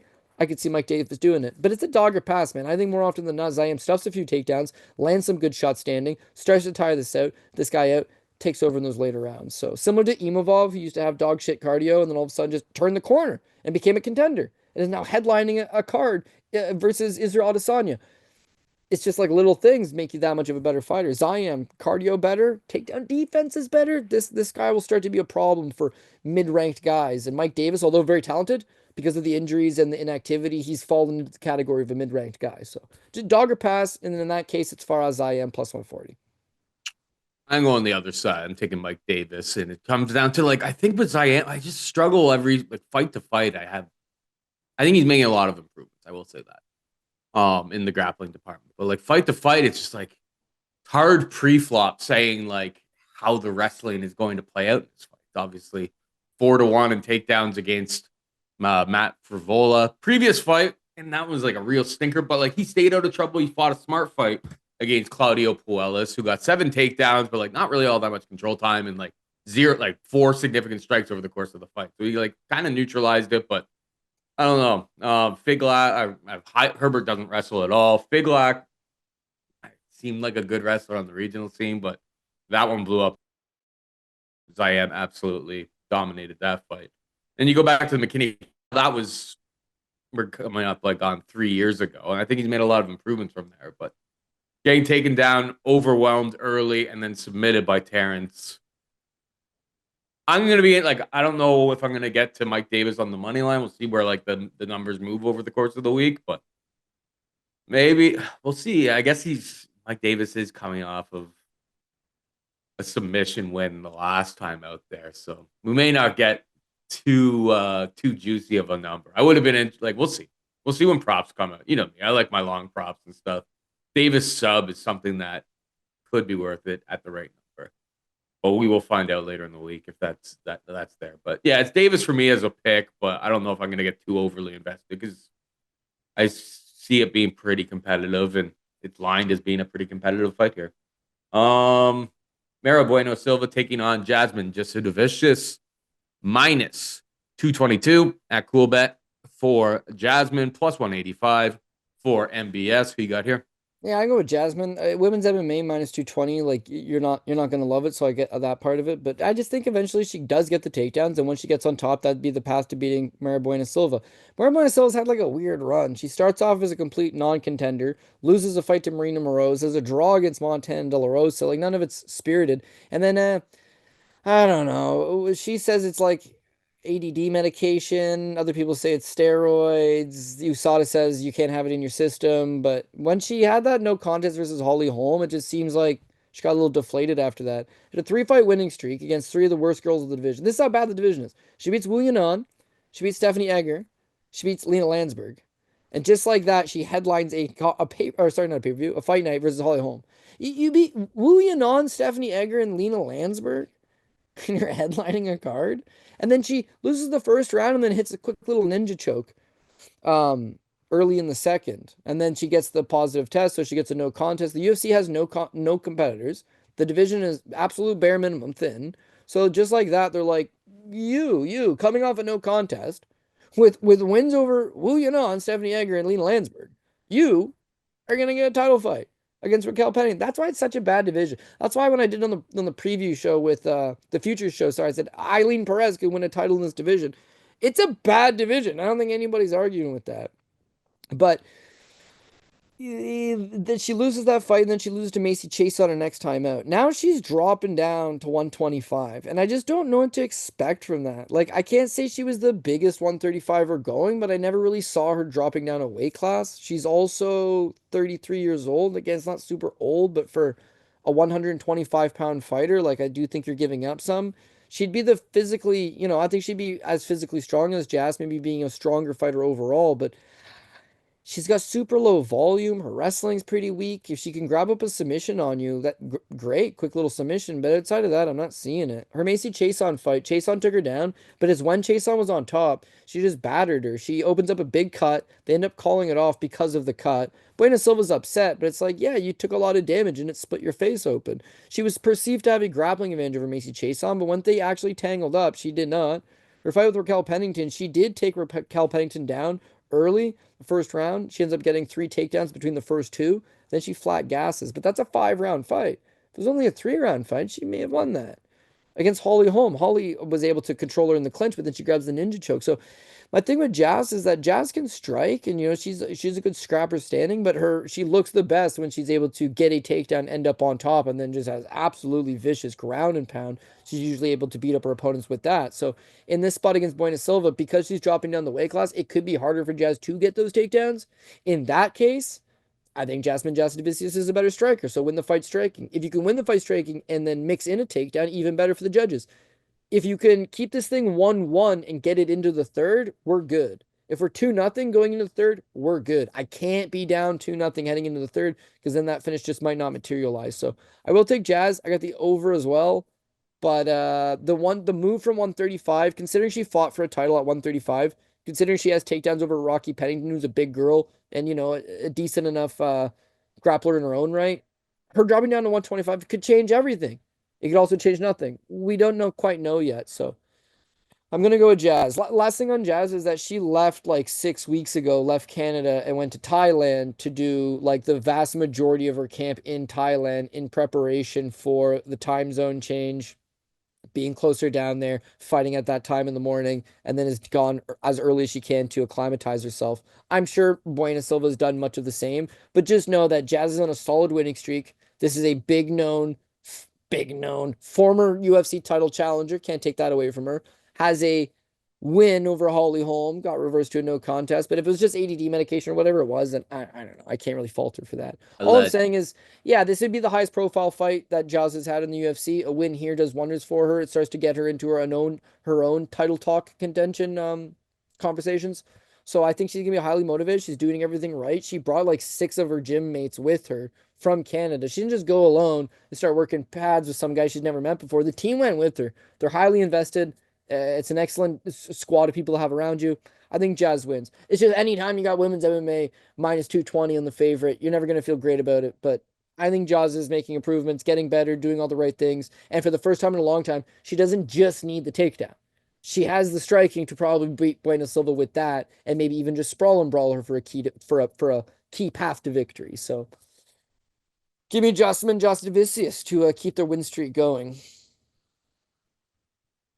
Yeah, that kind of makes sense. I mean, like a lot of Mayra Bueno Silva's fights, I feel like got a bit of like Nick, like her striking. She's got a bit of like a Nick, like a Diaz brother kind of vibe going on there. She'll get punched in the face, kind of be like shake it off, like, oh, that didn't hurt. But like most of her wins come from a crafty submission game. So I think like she's very, very sub robust, and there's no props out yet, but it's like, if the prop is pretty wide on Mayra Bueno Silva by submission, I wouldn't fault anybody for taking a shot on that. But Jasmine's shown that the wrestling pace and everything like that, she's she's definitely elite. I don't know if she's championship level elite, but she's able to put the pressure on people. And I think in this situation, she can kind of use her wrestling to keep the fight standing.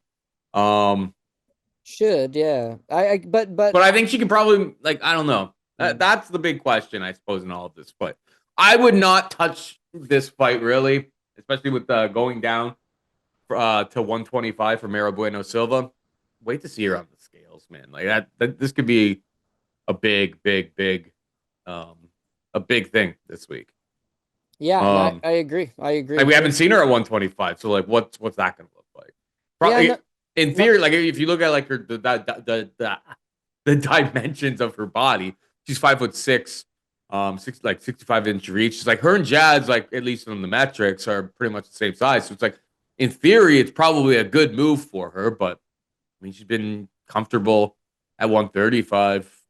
That those extra 10 pounds when when it's like 10% of your total body weight can be a lot. So I would probably not get.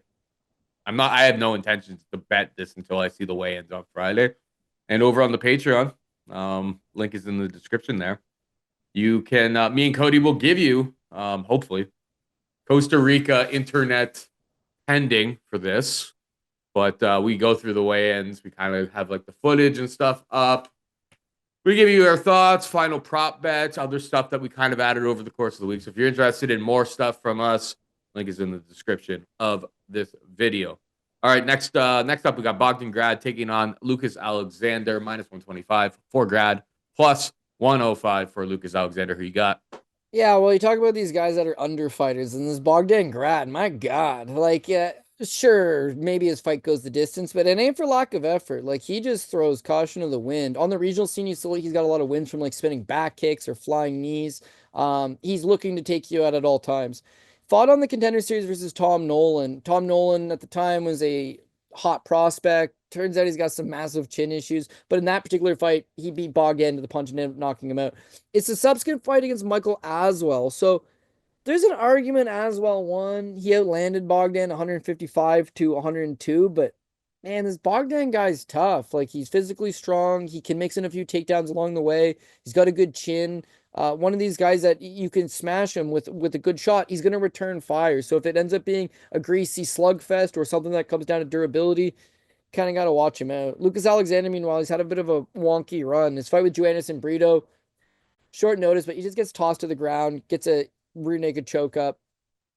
First round, not much to it. Brito's a tough debut, so you don't hold it against him. His next fight against Steven Peterson, he looks good against a guy that retired a short time later and didn't really have any success in the UFC. And then it's this Jeka Sergei fight. So Sergey sucks, man. Like he's just not good. They brought him in because they thought there was a market for those, Indonesian type guys, and he had competed on a road to the UFC. And you bring him in, and not really expected to do much. And the fact that he was able to, you got Lucas Alexander misses weight coming in at 148 for a 145 fight. And then B, he gets knocked out minute 31 with like the first heavy shot that lands as a minus 530 favorite.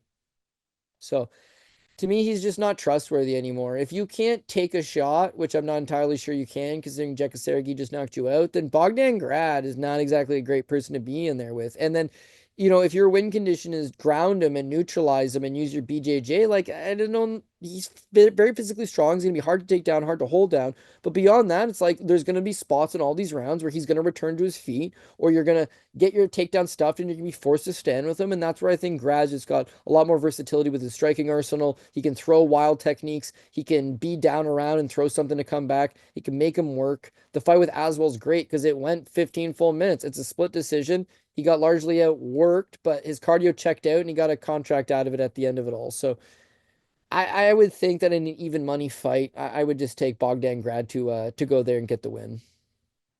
Yeah, it makes sense to me. I mean, you guys probably just more past the victory here, and you get knocked out by Jeka Sergey. I can't trust you ever again. Yeah. As he was a minus 550 favorite to Sergey. So it's like this guy was expected to win against a guy that ain't in his class, and he gets cold cocked 90 seconds in. Now he's taking on Bogdan Grad. Bogdan Grad, right, from Austria, a striking country, right? And he's got wins. Well, as an amateur, sure, a bunch of different wins. But as a pro, he's got wins by leg kick. He's got wins by ground and pound. He's got wins by spinning wheel kick. He's got wins by flying knee. He's got submissions by guillotine choke. He's got submissions by Kimura and heel hook and knee bar. And I think at some point he's going to just make something happen. So it's an even money fight. Yeah, I get it. It could go both ways. There's merit to both guys. I think Bogdan Grad picks up his first UFC win here. Yeah. The funny thing is I was like, oh, did I do a typo on that board? Because it was like minus 175 to the over, plus 145 to the under 2.5 rounds. And while we've been recording, I mean, that, as we said, I've said it multiple times over the course of this show, is like, or the odds at this time in the week, they're moving. They're moving real fast. So that under 2.5 rounds is already down to minus 105. So that's just the way it is. Because I was like, ooh, that seems juicy. Because I'm like, Cody hates unders, and he's saying that like this seems like an under fight. And I was looking through, these guys' records on Tapology and stuff. I'm like, ooh, I wonder if that still exists. No, bye. It's gone. All right, we got the return of the GOAT, Cody. Handy anal swab taking on Jamal Pogues. Handy is to pick him in some spots, plus 100 at Cool Bet. Jamal Pogues can be had for minus 120. Handy coming off of he's probably the most unassuming steroid user since, who was that Irish guy? You remember him, right? There's like that Irish guy who's straight up just fat and like tested positive for steroids. What was his name? Do you remember? He was a fat Irish guy? Yeah. I forget his name. Really? He was like a one and done UFC fighter. But Richie he Smollett? tested positive for like steroids, and you're like, if that guy's on the juice, they're all on the juice. Everyone's on steroids, as like Diaz brothers would say. Do you read into Hamdi's takedown, or sorry, like his drug testing? Do you read into that all that much? Do you think he's able to get the wrestling going against Pogues?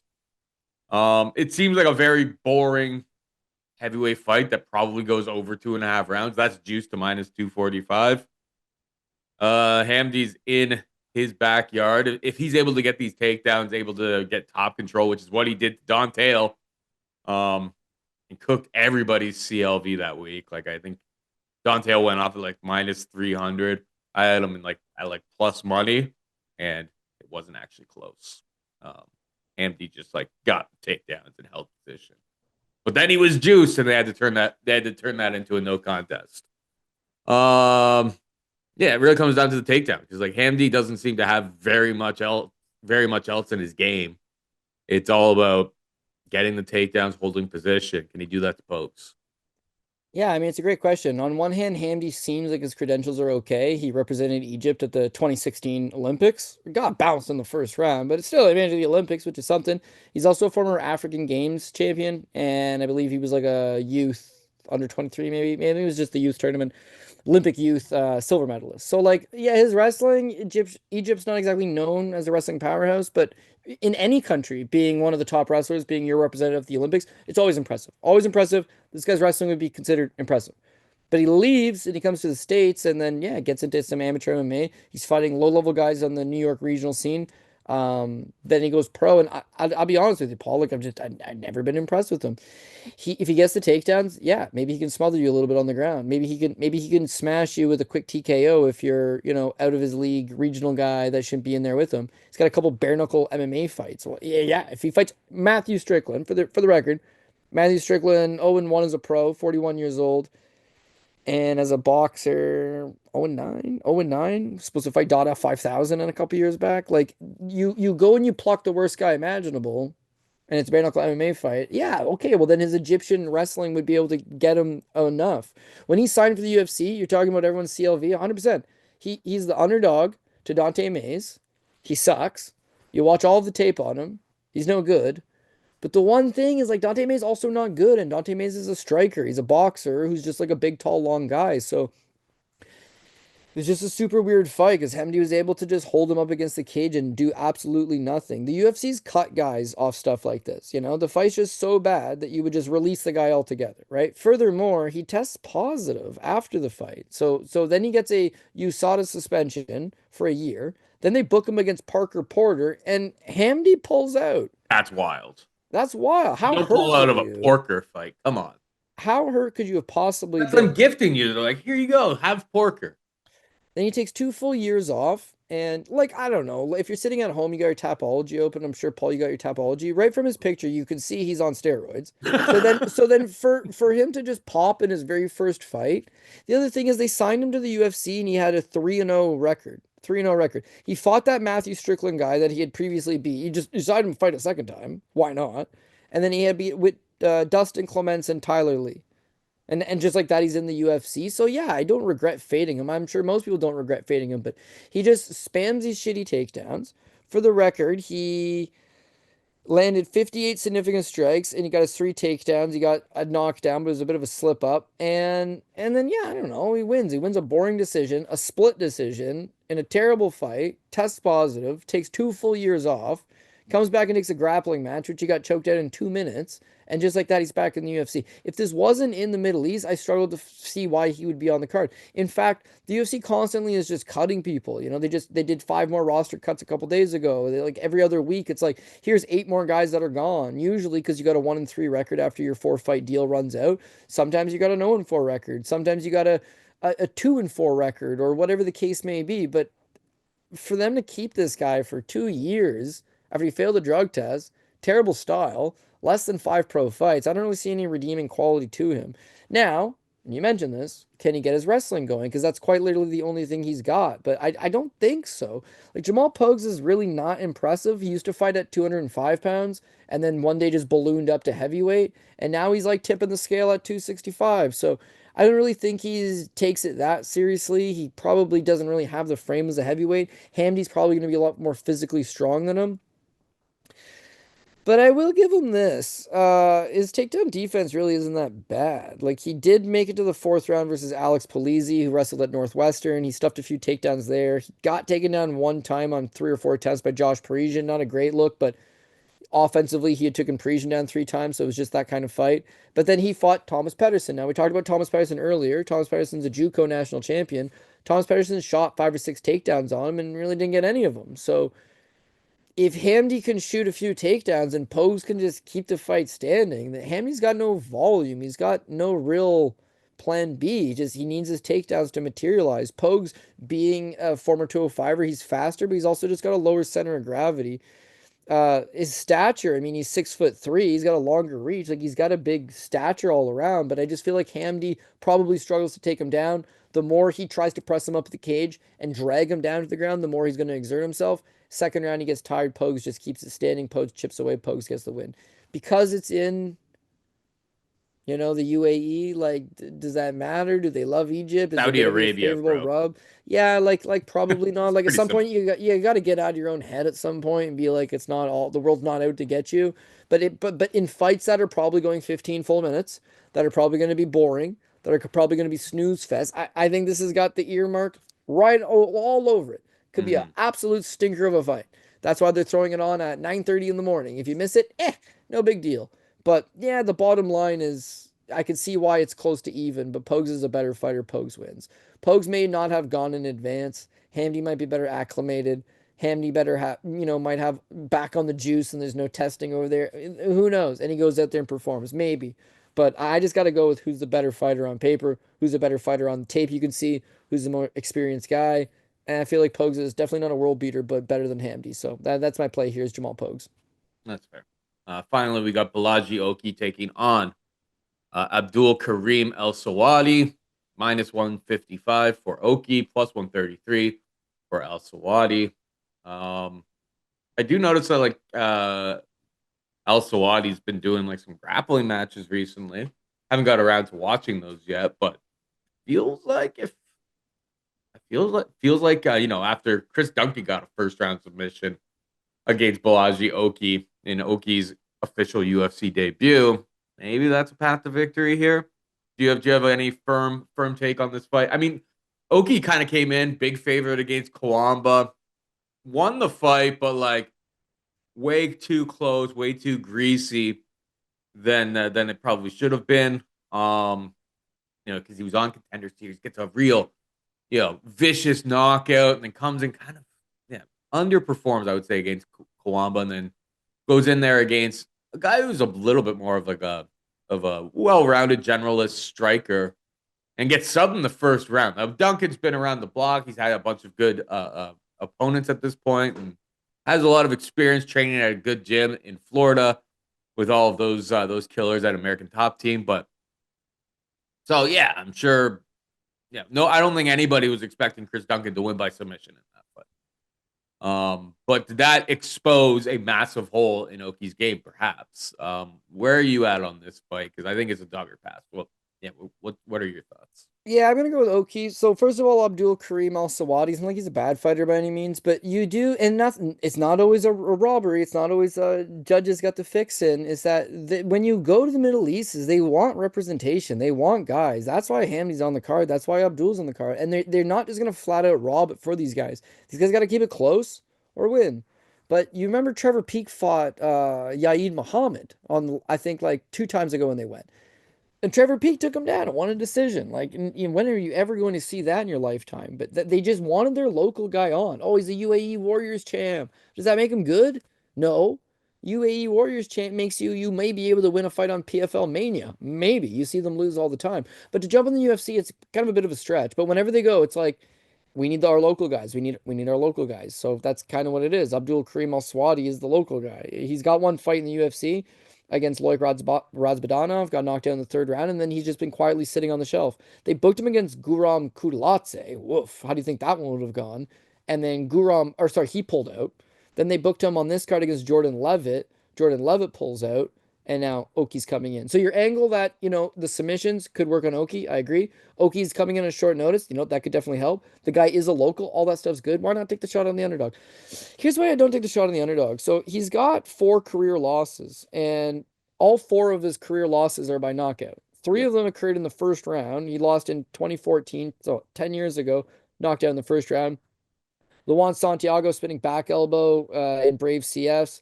Dumar Roa knocked him out with a knee up the middle in his next fight.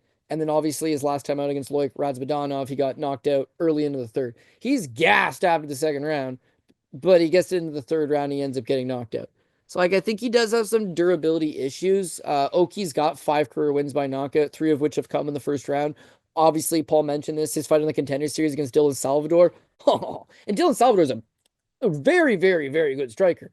And Oki just absolutely destroys him with a beautiful left hook 2.5 minutes into the first. So Oki can seriously bang, and I feel like that's where Al-Selwady generally does struggle, is these big physical power puncher type guys. Now, the UFC initially books Jordan Levitt. Oh, this is a great idea because Jordan Levitt has zero punching power and pretty much no striking. So it's probably just going to be grappler versus grappler. You're not going to get finished. Maybe you can keep it close. Maybe we can rob the guy in a fight like that. But against Oki, I struggle to see him getting his own offensive takedowns going and probably getting chin checked at some point. Now, the Loic Radzvidanov fight, you could say, well, geez, he took Loic down, but Loic's proven to be pretty fraudulent. In fact, I'm pretty sure Al-Sawadi's the only guy that Loic beat in the UFC. Otherwise, he's 1-2 with the organization. His fight with George Hardwick on the Contender Series, like Hardwick never got a spot. Now he's back in the regionals and just doing so. I would say that this is a good position for Oki to go out there and get the knockout. So, how do I see Oki winning? Well, again, we know he's got the striking advantage. We know he's got the power advantage. If he can keep this fight standing, he can get the knockout. The Chris Duncan fight's a bit of an anomaly. So, why not keep it standing with Chris Duncan? But he shot the takedowns. The first one, beautiful takedown, very explosive, gets him down. The second one, he shoots himself right into a guillotine choke. And then, unfortunately, that's what puts him to sleep. But it's him shooting the takedowns. It's not as if Duncan took him down past mount or, past guard, got him in a bad spot, softened him up. He gave up his back, he grabbed a choke, and then he tapped on us. He shot into the takedown. And then why I feel okay betting him again the spot versus the grappler is he never tapped against Chris Duncan. In fact, Duncan looked at the ref and is like, he is out. And the ref's like, what? And then he lets go of him, and it's like, Oki's out cold. So I like these guys that are willing to die before they're willing to tap and blow my ticket because it shows that, he's in it to win it. And I think Oki is. He's still only 29. I would feel like he's physically stronger than Al-Sawady. He's going to have a striking advantage over Sawady. He has a path to victory by just knocking him out standing. And then if this fight does play out to Al-Sawady wants to grapple, either use that strength, that athleticism, that speed, that clinch to just keep the fight standing. Or if you're going to take him down, take him down. Just make sure you don't put your head into a wonky guillotine choke on the way down. So I do feel like Oki was a favorite over Duncan. He was seen as somebody that could be a decent enough prospect. I know you're saying the Timothy Kwamba fight wasn't a great fight, split decision win, but Kwamba's a young kid that's been in Las Vegas full time the last 10 years. So there's enough excuses for me to say that Oki does continue to make improvements, and Al-Sawadi's one of these guys that really shouldn't be on the card. He should be fighting for a UAE Warriors or a Brave CF or a PFL Mania, but, the UFC wants to spice it up. They got a guy on the roster.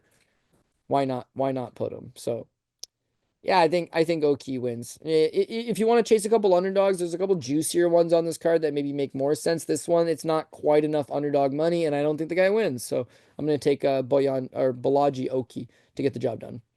Fair point. I'm gonna wait until I'm hoping that they open up some like under 2.5 rounds. 1.5 just seems a little bit quick for this because like we have seen Oki against Kwamba go to decision. I would like the full 12.5 minutes and then see what the price is on that. That's probably how I attack this fight. Because, yeah, Oki's got the knockout upside with Sawadi getting knocked out 4 times, as you brought up. Sawadi potentially has the grappling upside. If he's able to get takedowns, maybe exploit what could be the hole in Oki's game. So that's probably how I would go about playing this myself. But we're just about out of time, Cody. Before we go, PRP this week. Well, first of all, before we get to the PRP, do you want to take a shoey bet? Not that I really want to, but do you want to take a shoey bet on Davis versus Ziam even? You got the favorite? I'm not gonna call no juice on it. Not really? Not really. Okay. Bro, it's Sunday morning. I'm thinking about Costa Rica, other things. The shoey's down there. Okay, well keep in mind I still got one over on you, so I'm trying to build it up. But all good. We don't gotta do it this week. Yeah, we're going with I thought that was in order, but apparently it's not. Yeah, from the top down, we're going to go with Israel Adesanya, Shara Magomedov. Jairzinho Rozenstruik is dog number 1. We're going to go with Said Nurmagomedov, Muhammad Naimov, Thomas Petersen, dog number 2. Terrance McKinney, Faraz Ziam, dog number 3. Jasmine Jasudavicius, Bogdan Grad, Jamal Pogues, and Balaji Oki. So only 3 underdogs, but there's a couple even monies, like Bogdan Grad's even money, Jamal Pogue's even money. There's a couple like that of that nature. So 12 fight card, 3 underdogs, 2 even money fights. I need 7 favors to come through. Get the goddamn thing done for me. So yeah, that is the PRP this week, Paul. Nice. All right. That is it for us this week. Hope you enjoyed the show. Hopefully you enjoyed the early release of it. You know, of course, we don't have all of our opinions and stuff fleshed out, but you know, that's the nature of the beast. Yeah, hopefully it's a nice little card. Hopefully things kind of stay intact. We'll see. I feel like we're always cursed whenever we do this. Like we record really early, and then it's like, you know, multiple fights fall off. But Well, yeah, because Aliskara was supposed to be Alikram. Sorry, Aliskerov. Ikram Eliskerov versus Muniz, and you made a great point. Is that Muniz is out because of a passport, but Aliskerov spends a lot of time down there anyways, and they're gonna want him on the card, and they will replace him. But as the time of this, he has no opponent. Otherwise, there's a couple of guys like Morena Bueno Silva, not guy, sorry, but her dropping down to 125 super randomly. There was another one that kind of seemed mad sketchy. Anyways, there's just a couple could be weight misses. Terrance McKinney, never really know what to expect out of him. Damir Hadzovic hasn't fought in 4 years. They will replace Aliskerov. But yeah, if Paul's internet's pending, we'll do a weigh-in show and we can touch base on all of that stuff. But as of right now, we just got to go with what's on paper. The hotel I'm staying at claims to have high-speed internet, but you know how these things are. Is it a 5-star Costa Rican hotel? Yeah. Yeah, you'll be all right.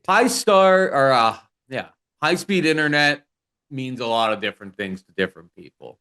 You know, can you stream Netflix? Maybe. Can you broadcast? Maybe not. But I think we'll be okay.